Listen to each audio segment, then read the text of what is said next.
क्या आपको पता है बर्थडे बॉय से बर्थडे पार्टी लेने के लिए क्या क्या करना पड़ता है?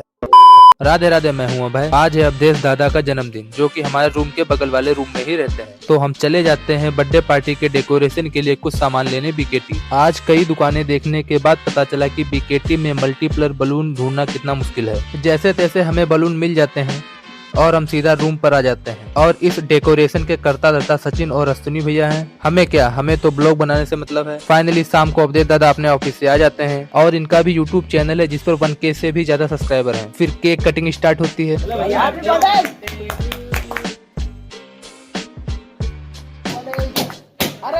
और मैं जन्मदिन की शुभकामनाएं देता हूँ।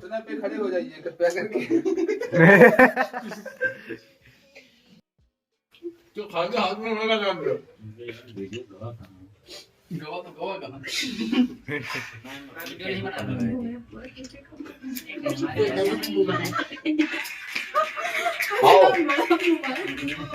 हाँ हाँ